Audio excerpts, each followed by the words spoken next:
Joining me now is South Dakota Republican Congressman Dusty Johnson. He's the chair of the Republican Mainstream Partnership. Congressman, thank you so much for being here. We appreciate it.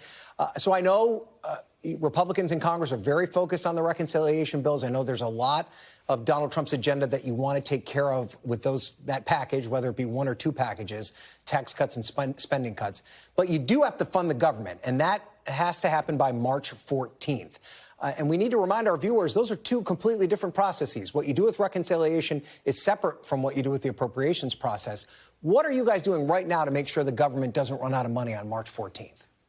Well, you're exactly right that they're separate. In fact, they really couldn't be more different. Reconciliation really needs to be focused on mandatory spending, the things that are on autopilot, whereas the annual appropriations process doesn't touch mandatory spending at all. They are polar opposites of one another. And right now we have the four corners. Those would be the top Republican and top Democrat on the Appropriations Committee in both the House and the Senate. They've been exchanging numbers back and forth. Listen, they're still a ways apart, and we are getting pretty close on time, but I'm happy to say we are indeed making progress. Okay, you're making progress, but, sir, what's going to happen if the four corners come back and say, we're going to put a continuing resolution on the table that still fully funds USAID, that still fully funds some of these other priorities that Elon Musk has zeroed out in the budget and has told Donald Trump is not worth spending money on anymore? Will there be 218 Republican votes available for a spending plan that still has funding for something like USAID? Well, there's never been 218 votes in modern history for any spending package. The reality is, remember, so the reconciliation, the mandatory spending stuff, that can get done with 51 votes. The annual appropriations package cannot in the Senate. That always needs 60 votes. That means that it is a bipartisan agreement. You have to, it is impossible to fund appropriations with one party alone. So the same kind of package that can get you 60 or 70 or 80 votes in the Senate is the kind of package that is going to get you 100 to 150 Democrats and 100 to 150 Republicans. But we are in a situation now, sir, where Democrats are very frustrated by the way Donald Trump has conducted this administration in the first month of his term and feel very worried about the way that he is using the funds that have already been congressionally appropriated or not using those funds. Are you sure that Democrats are going to be there to help pass an appropriations package that's going to keep the government open, given the fact that there's so much conflict between the White House and congressional Democrats right now? Well, let's be clear. If the Democrats don't want to fund government, then we will shut down on March 14th.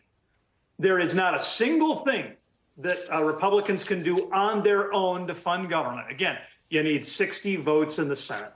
So if Democrats want to pout because Donald Trump is doing things they don't like, then yes, they can shut down government. They can hurt America because they don't like what the president is doing. Now, I would say that would be highly disappointing.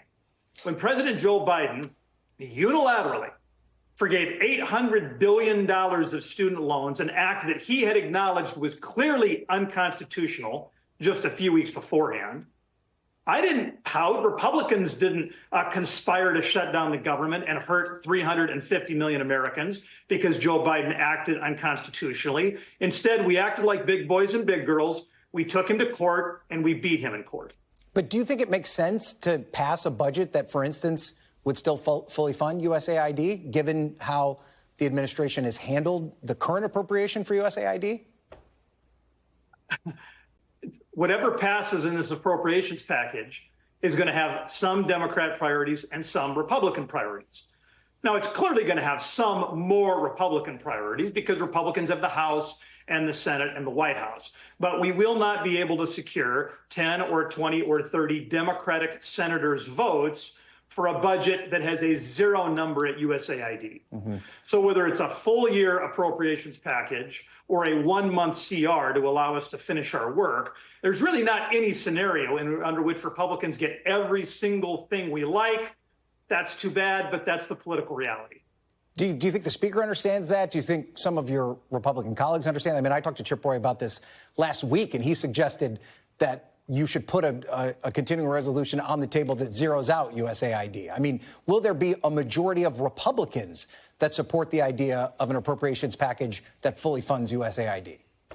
If you're asking me, do I think Republicans and Democrats alike will both vociferously advocate for the funding they want in or out? Of course they're going to do that.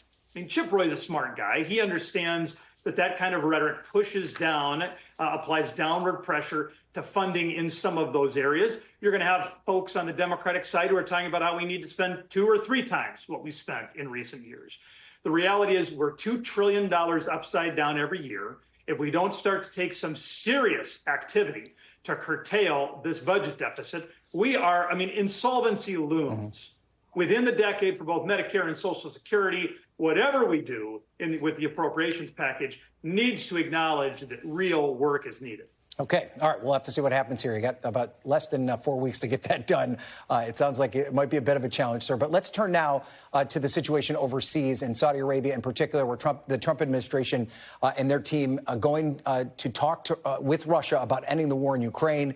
President Zelensky said that his team has not been invited to participate in these initial talks. Are you okay with that? Are we still treating Ukraine like an ally in these negotiations?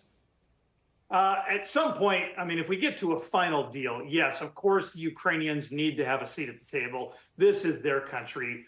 Nobody should have any doubt about that. Now, might it be beneficial for there to be some preliminary discussions? That's shuttle diplomacy. That happens literally all the time in these negotiations, where an arbiter, a negotiator like America might talk to one side, the Russians, then go talk to the other side, the Ukrainians, just to kind of get a sense of what are the contours of a deal that is possible.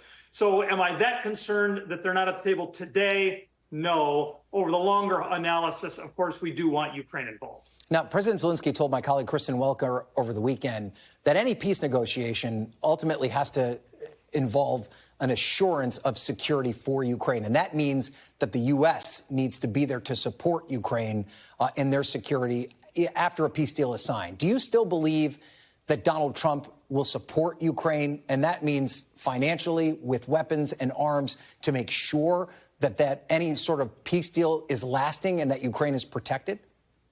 Well, let's keep in mind, Ukraine is not a treaty ally of the United States.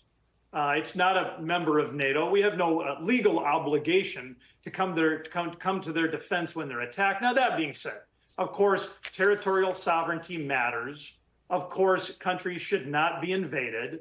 There is a role, I think, for all decent, freedom-loving countries to try to support those values. But it's not our job to fight every single country's wars. I think we've done some good things to help Ukraine defend its own country.